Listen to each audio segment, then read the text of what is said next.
Hello everyone, कैसे हैं आप सब लोग। आशा करती हूँ आप सब लोग बहुत ही अच्छे होंगे और आपकी तैयारी भी बहुत अच्छे तरीके से चल रही होगी।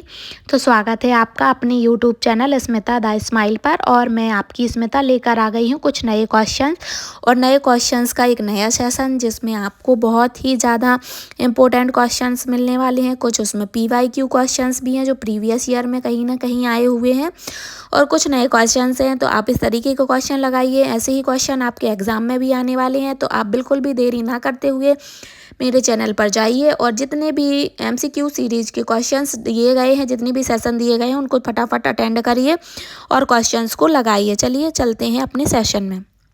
चलिए स्टार्ट करते हैं आज का नया सेशन। और ये कुछ क्वेश्चंस हैं जो कि पोषण एवं स्वास्थ्य से रिलेटेड हैं, जो कि फर्स्ट चैप्टर है पोषण एवं स्वास्थ्य, उसी से रिलेटेड क्वेश्चंस का आज मैं वीडियो लेकर आई हूँ। और कुछ बहुत ही अच्छे अच्छे क्वेश्चंस हैं जिनको आप लगाइए और बताइए कमेंट करके कि आपके कितने नंबर आए हैं। वीडियो अच्छा लगेगा तो आप लाइक ज़रूर करना और अपने फ्रेंड के साथ शेयर करना, ताकि आप उनको भी हेल्प हो सके। और आप अगर चैनल पर नए हैं तो चैनल को सब्सक्राइब कर लीजिए। कुछ दिनों का गैप हो गया था बीच में, तो उसकी वजह से थोड़ा सा रूटीन चेंज हो गया है। बाकी कुछ नहीं है, नए तरीके से फिर से और क्वेश्चंस लेकर आ गई हूँ आप लोगों के सबके साथ। मैं आपकी अपनी स्मिता। तो चलिए अपने सेशन को स्टार्ट करते हैं, ज़्यादा टाइम वेस्ट नहीं करते हैं और इस तरीके का क्वेश्चन। और हाँ फ्रेंड्स, कुछ लोगों ने मुझे कहा है कि PDF के लिए बोला है कि PDF चाहिए है। तो जैसे कि मैं बता चुकी हूँ कि मैं लास्ट में फ़ोटो अटैच कर दूँगी, तो आप उसकी हार्ड कॉपी निकाल लेना। हार्ड कॉपी से पढ़ना जितना अच्छा रहता है उतना PDF से नहीं, क्योंकि PDF तो मोबाइल में डले रहते हैं और कभी भी उसका यूज़ नहीं कर पाते। ऐसे तो कई PDF डले होंगे जो आप कभी दोबारा खोलने का भी मन नहीं करता, ना ही आप खोल पाते हैं।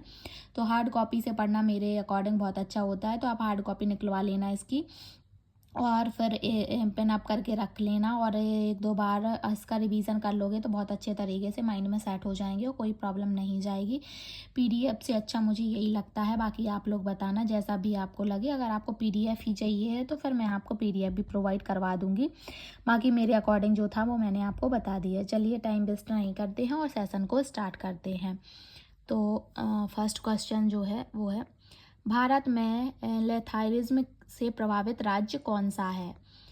तो बताना है कि भारत में लेथाइरिज्म से प्रभावित राज्य कौन सा है। मध्य प्रदेश, बिहार, उत्तर प्रदेश या ये सभी। क्या सभी जो दिए गए हैं 3 राज्य, वो तीनों ही राज्य प्रभावित हैं या फिर इनमें से कोई एक राज्य है, बताना है।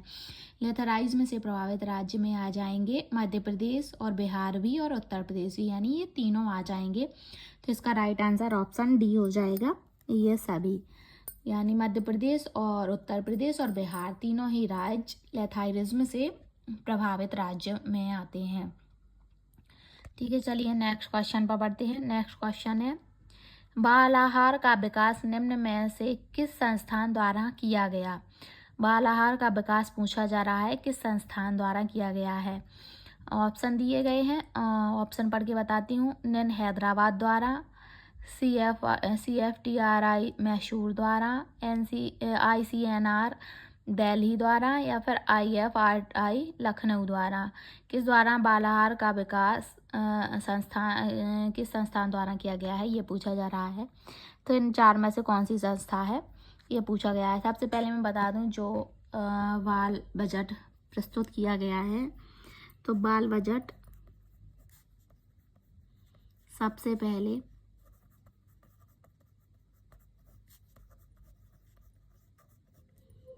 प्रस्तुत करने वाला राज्य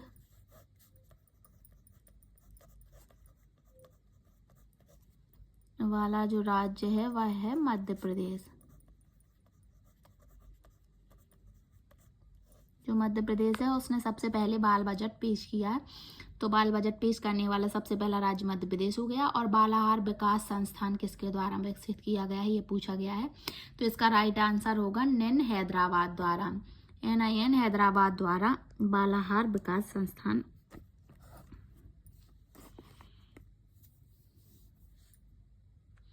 चलिए नेक्स्ट क्वेश्चन पर बढ़ते हैं। इसका राइट आंसर ऑप्शन ए हो जाएगा। अब नेक्स्ट क्वेश्चन पर बढ़ते हैं। नेक्स्ट क्वेश्चन है, अस्थि विकृति पिजन चेस्ट हैरिसन सल्कस की किस बीमारी के लक्षण हैं। यानी जो 3 लक्षण दिए गए हैं, जैसे कि अस्थि विकृति, बोन प्रॉब्लम्स और पिजन चेस्ट और हैरिसन सल्कस, ये जो बीमारी है वो किस बीमारी के लक्षण माने गए हैं? स्कर्वी, रिकेट्स, पेप्टिक अल्सर या फिर एमआई। बताना है कौन सी बीमारी के लक्षण हैं। तो इसका राइट आंसर हो जाएगा ऑप्शन बी, रिकेट्स, जिसको सूखा रोग भी कहते हैं। सूखा रोग भी कहते हैं, जो कि विटामिन डी की कमी से होता है। विटामिन डी की कमी से होता है, जिसमें धूप लेना और ये विटामिन डी के टैबलेट्स दिए जाते हैं। तो ये जो तीनों बीमारी दी गई हैं वो रिकेट्स के लक्षण है। रिकेट्स को सूखा रोग भी कहते हैं और ये विटामिन डी की कमी से होता है। चलिए नेक्स्ट क्वेश्चन पर बढ़ते हैं। नेक्स्ट क्वेश्चन है, फाइलेरियोसिस किसके काटने से फैलता है? जो फाइलेरियोसिस है वो किसके काटने से फैलता है? कुत्ता के या चूहा के या मच्छर के या फिर हाउस फ्लाई के? किसके काटने से फैलता है ये पूछा जा रहा है। तो फाइलेरियोसिस के बारे में पूछा जा रहा है कि किसके काटने से फैलता है। तो बताना है आपको।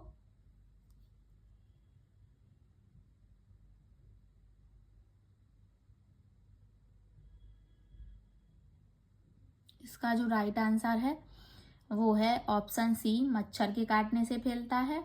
और फाइलेरिया को हाथी पांव रोग भी कहते हैं।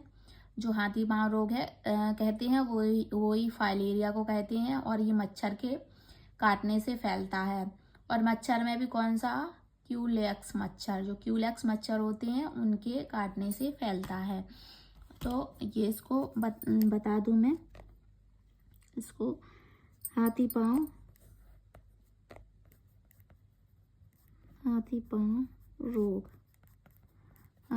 रोग भी कहते हैं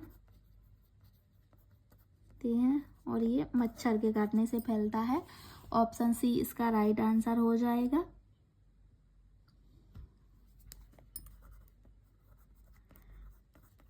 और ये कौन से मच्छर? क्यूलेक्स मच्छर के काटने से फैलता है। क्यूलेक्स मच्छर के काटने से फैलता है। तो इसका राइट आंसर ऑप्शन सी हो जाएगा।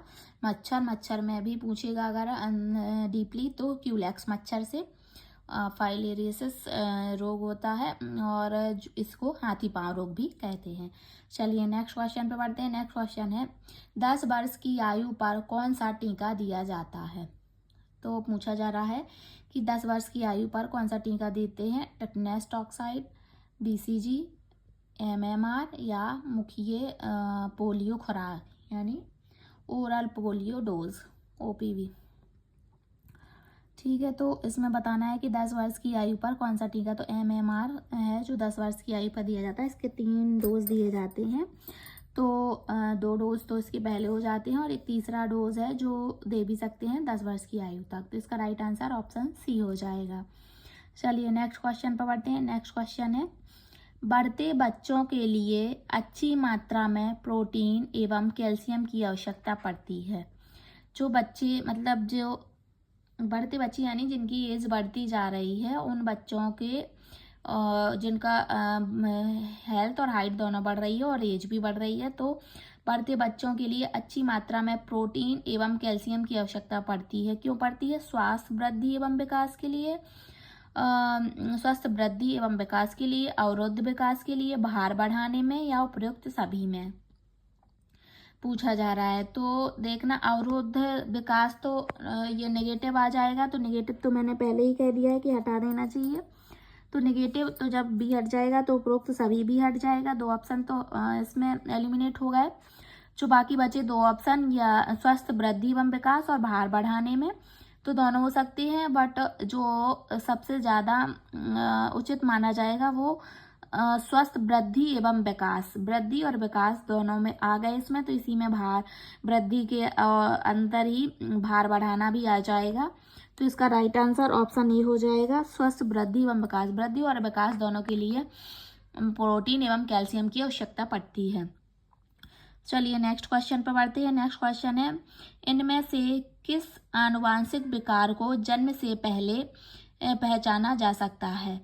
कौन सा आनुवांशिक विकार है जो दिए गए 3 ऑप्शंस हैं, इनमें कौन सा आनुवांशिक विकार है जो जन्म से पहले ही पहचाना जा सकता है, जिसको जन्म से पहले पहचान लेते हैं? Haemophilia A, thalassaemia, sickle cell anaemia या फिर उपरोक्त सभी, यानी ये तीनों आनुवांशिक रोग जिनको जन्म से पहले पहचान सकते हैं। तो इसका राइट आंसर ऑप्शन डी ही हो जाएगा, उपरोक्त सभी। उपरोक्त सभी इसका आंसर होगा, क्योंकि जो हीमोफीलिया ए है और थैलेसेमिया है और सिकल सेल एनीमिया है, ये तीनों ही ऐसे आनुवांशिक रोग हैं जिनको जन्म से पहले ही पहचान सकते हैं। तो इनकी पहचान जन्म से पहले ही की जा सकती है, जेनेटिक विकार है। ठीक है, नेक्स्ट क्वेश्चन पर बढ़ते हैं। नेक्स्ट क्वेश्चन है, मुख से दिया जाने वाला टीका है। जिसको मुंह से दिया जा सकता है उस टीके के बारे में पूछा जा रहा है कि मुख से दिया जाने वाला टीका कौन सा है। पोलियो है, बीसीजी का टीका है, हेपेटाइटिस है या इनमें से कोई नहीं है। तो जो पोलियो है ये मुख से दिया जाने वाला है। पोलियो की ड्रॉप दी जाती हैं 2 बूंद, जैसे बोला ही जाता है कि 2 बूंद जिंदगी के। तो इसका राइट आंसर ऑप्शन बी हो जाएगा। ये इसको ओपीवी भी कहा जाता है, ओरल पोलियो वैक्सीन, ओपीवी के नाम से भी इसको जानते हैं। तो पोलियो ही है जिनकी ड्रॉप मुख से दी जाती हैं। तो इसका राइट आंसर ऑप्शन बी हो जाएगा, ऑप्शन ए हो जाएगा, पोलियो। इस तरीके के क्वेश्चंस लेकर आई हूँ मैं। आपको कैसे लग रहे हैं? अगर आपको अच्छे लग रहे हैं और इसी तरीके के एग्जाम में भी आपके पास सामने क्वेश्चंस आएंगे जिनको आप यहाँ कर लोगे तो वहाँ पे भी बहुत अच्छे तरीके से कर लोगे। आपको टेंशन लेने की कोई ज़रूरत नहीं है, बड़े अच्छे तरीके से आप डील कर लोगे। आप बस प्रैक्टिस करते जाइए, प्रैक्टिस बहुत ही ज़्यादा इम्पोर्टेंट है। तो आप जितनी प्रैक्टिस कर लोगे उतने अच्छे तरीके से आप पेपर को वहाँ पे भी डील कर लोगे। तो आप वीडियो अच्छा लगा है तो लाइक करिए, तो मुझे भी मोटिवेशन मिलता रहता है और आपके लाइक करने से मुझे पता चलता है कि मेरी मेहनत जिस दिशा में मुझे ले जानी है उसी तरीके से जा रही है। तो मुझे भी अच्छा लगता है और मुझे इससे ये भी पता चल जाएगा कि शायद आपको सेशन पसंद नहीं आ रहे हैं, तो मैं उसमें कुछ चेंजेस भी करने की कोशिश करूँगी। चलिए, टाइम ज़्यादा वेस्ट नहीं करते हैं और सेशन को आगे बढ़ाते हैं। तो नेक्स्ट क्वेश्चन पर बढ़ते हैं। नेक्स्ट क्वेश्चन है वो है, पीलिया रोग से शरीर का कौन सा अंग प्रभावित होता है। पूछा जा रहा है कि जो पीलिया रोग होता है उससे शरीर का कौन सा अंग प्रभावित होता है। यकृत यानी लीवर, गुर्दे या गुर्दे प्रभावित होते हैं, किडनी या फिर आंत प्रभावित होती हैं, इंटेस्टाइन, और या फिर अग्नाशय यानी पेनक्रियास प्रभावित होते हैं, पूछा जा रहा है। तो पीलिया रोग से जो पार्ट डिफेक्ट होता है उसके बारे में पूछा जा रहा है। तो बताना है, इसका राइट आंसर होगा यकृत यानी लीवर। लीवर पर अटैक करता है, पीलिया रोग जो है वो लीवर पर अटैक करता है। तो इसका राइट आंसर ऑप्शन ए हो जाएगा, लीवर। ठीक है, नेक्स्ट क्वेश्चन पर बढ़ते हैं और नेक्स्ट क्वेश्चन है, निम्न में से गर्भावस्था का सामान्य लक्षण नहीं है। गर्भावस्था का जो लक्षण है उनमें से नहीं है, यानी जो 4 ऑप्शन दिए गए हैं उनमें से 3 लक्षण हैं जो गर्भावस्था के ही हैं, एक है जो गर्भावस्था का लक्षण नहीं है, वो बताना है। तो मैंने पहले बताया नेगेटिव पॉइंट को ही मार्क कर लेना है, नहीं तो हमेशा क्वेश्चंस को पॉजिटिव तरीके से पढ़ लेते हैं और नेगेटिव वर्ड भूल जाते हैं, तो क्वेश्चंस गलत होने के चांसेस ज़्यादा रहते हैं। तो नेगेटिव पॉइंट को पहले ही हाईलाइट कर लेना है। अब इसमें बताना है कि कौन सा गर्भावस्था का लक्षण नहीं है। ऑप्शन ए है बार बार पेशाब आना, ऑप्शन बी उल्टियाँ होना, ऑप्शन सी चक्कर आना और ऑप्शन डी है भ्रूण की धड़कनें सुनाई देना।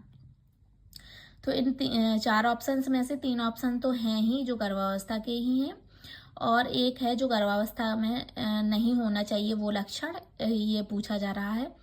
तो देखो, बार बार पेशाब आना ये नॉर्मल चीज़ है, ये होती ही है गर्भावस्था में, तो ये राइट हो जाएगा। उल्टियाँ होना भी इसी के लक्षण है, तो ये भी राइट हो जाएगा। और भ्रूण की धड़कनें भी सुनाई देती हैं इस टाइम पे, तो ये जो ऑप्शन सी है चक्कर आना, ये नेगेटिव थॉट है। ये अगर आ रहा है गर्भावस्था के टाइम पर तो मतलब आपको बहुत ज़्यादा वीकनेस है, तो ये लक्षण नहीं है। नॉर्मल थोड़ी बहुत आता है चक्कर तो ठीक है, पर ज़्यादा आएगा तो ये वीकनेस का साइन रहता है, तो ये चीज़ गर्भावस्था में नहीं होनी चाहिए। चलिए, इसका राइट आंसर ऑप्शन सी हो जाएगा। नेक्स्ट क्वेश्चन पर बढ़ते हैं और नेक्स्ट क्वेश्चन मैं आपको पढ़कर बताती हूँ। जो रोटा वायरस है, जो रोटा वायरस का टीका निम्न में से किस बीमारी के से बचाव करता है? किस बीमारी के बचाव के लिए रोटा वायरस दिया जाता है, रोटा वायरस का टीका दिया जाता है?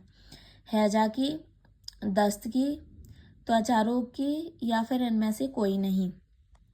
तो बताना है कि कौन से रोग में रोटा वायरस टीका दिया जाता है। तो इसका राइट आंसर होगा ऑप्शन बी, जो दस्त है, दस्त में रोटा वायरस टीका दिया जाता है। चलिए नेक्स्ट क्वेश्चन पर बढ़ते हैं। नेक्स्ट क्वेश्चन है, राष्ट्रीय किशोरी शक्ति योजना से लाभान्वित होने वाली बालिकाओं की आयु वर्ग क्या है? जो राष्ट्रीय किशोर शक्ति योजना है उसमें जो महिलाएं लाभान्वित या किशोरियां लाभान्वित होती हैं या जो बालिकाएं लाभान्वित होती हैं उनकी एज बताना है। किस एज की किशोरियां या बालिकाएं लाभान्वित होती हैं? 11 से 18 वर्ष की, 5 से 12 वर्ष की बालिकाएं, 6 से 14 वर्ष की बालिकाएं, या फिर 10 से 15 वर्ष की बालिकाएं। तो जो राष्ट्रीय किशोर शक्ति योजना है उसमें लाभान्वित होने वाली बालिकाओं की एज है 11 से 18 वर्ष। ये बालिकाएं लाभान्वित होती हैं जिसमें बालिकाओं की उचित स्वास्थ्य एवं खान पान की व्यवस्था की जाती है और कुछ सांख्यिकीय जानकारी शिक्षित करने के लिए दी जाती है और कुछ छोटे मोटे उद्योग धंधों की बारे में भी शिक्षा दी जाती है। चलिए नेक्स्ट क्वेश्चन बढ़ते हैं। नेक्स्ट क्वेश्चन है, किस बीमारी का टीका उपलब्ध नहीं है? कौन सी बीमारी है जिसका टीका अभी उपलब्ध नहीं है? HIV एड्स का, या खसरा मीजल्स का, या फिर टीबी का, या फिर ऊपर कफ यानी काली खांसी का? कौन सी बीमारी है जिसका टीका अभी उपलब्ध नहीं है, ये पूछा जा रहा है। तो बताइए ऐसी कौन सी बीमारी है जिसका टीका नहीं है? तो इसका राइट आंसर बता देते हैं आप लोगों को। इसका जो राइट आंसर है वो है ऑप्शन ए, जो HIV एड्स है उसका टीका उपलब्ध नहीं है। तो राइट आंसर हो जाएगा ऑप्शन ए, HIV एड्स। चलिए नेक्स्ट क्वेश्चन पर बढ़ते हैं। नेक्स्ट क्वेश्चन है, निम्न में से कौन सी वैक्सीन गर्भवती महिला को दी जाती है? तो पूछा जा रहा है कि कौन सी वैक्सीन है जो गर्भवती महिला को दी जाती है? टेटनस, DPT, OPV, या फिर सभी? OPV का वही है ओरल पोलियो वैक्सीन, या फिर सभी दिए जाते हैं गर्भवती महिला को? तो देखिए गर्भवती महिला को कोई इतना वैक्सीन नहीं दिए जाते हैं, सिर्फ एक ही वैक्सीन दिया जाता है, वो है टेटनस का। तो टेटनस का इंजेक्शन लगाया जाता है गर्भवती महिला को। तो इसका राइट आंसर ऑप्शन ए हो जाएगा। ऑप्शन ए, टेटनस गर्भवती महिला को दी जाती है टेटनस की वैक्सीन। चलिए नेक्स्ट क्वेश्चन पर बढ़ते हैं और नेक्स्ट क्वेश्चन है, गर्भावस्था के दौरान महिला को आयरन फॉलिक एसिड की कितनी गोलियां दी जाती हैं? जो गर्भवती महिला है उसको गर्भावस्था के दौरान जो आयरन फॉलिक एसिड है उसकी कितनी गोलियां दी जाती हैं? 1000 गोलियां, 900 गोलियां, 100 गोलियां, या फिर 10 गोलियां? तो इसकी ना 100 गोलियां दी जाती हैं। जो आयरन है उसकी 100 mg की गोलियां दी जाती हैं और जो फॉलिक एसिड है इसकी 500 mg की गोलियां दी जाती हैं। ठीक है, तो जो गर्भवती महिला को गर्भावस्था के दौरान आयरन और फॉलिक एसिड की 100 गोलियां दी जाती हैं। ठीक है फ्रेंड्स, तो आज का सेशन आपको कैसा लगा ज़रूर बताइए। ये सेशन का लास्ट क्वेश्चन था, तो सेशन को यहीं पर समाप्त करते हैं और फिर से कल हाजिर होंगे आप लोगों के साथ नए क्वेश्चंस के साथ, नई वीडियो के साथ, नए टॉपिक के साथ। तो आप लोग बने रहिए मेरे चैनल स्मिता द स्माइल पर, और चैनल पर नए हैं तो सब्सक्राइब कर लीजिए, बेल आइकन प्रेस कर लीजिए ताकि नोटिफिकेशन आपको तुरंत मिले और आप टाइम वेस्ट ना करते हुए प्रैक्टिस करना शुरू कर दें और अपने फ्रेंड के साथ शेयर करिए ताकि उनकी भी हेल्प हो सके। वीडियो को लाइक करिए और बताइए आपको सेशन कैसा लगा है। इसी की तरीके के क्वेश्चंस और भी मैं लेकर आती रहूँगी ताकि आपकी तैयारी और भी बेहतरीन हो सके और आपको कहीं भी जाने की कोई ज़रूरत नहीं है। इसी चैनल पर आपको सभी सब्जेक्ट की MCQ सीरीज़ मिल जाएंगी। तो आप अभी तक अगर आपने जो भी सीरीज़ नहीं देखी हैं तो आप फटाफट जाइए चैनल पर विज़िट करिए और वहाँ से जितने भी वीडियो डले हैं MCQs के वो आप फटाफट सॉल्व करिए और आप सेशन को अटेंड करिए। चलिए मिलते हैं नेक्स्ट वीडियो पर। Thank you for watching. है। लास्ट में मैंने फ़ोटो अटैच कर दिए हैं, तो आप इसकी हार्ड कॉपी निकलवा लीजिएगा।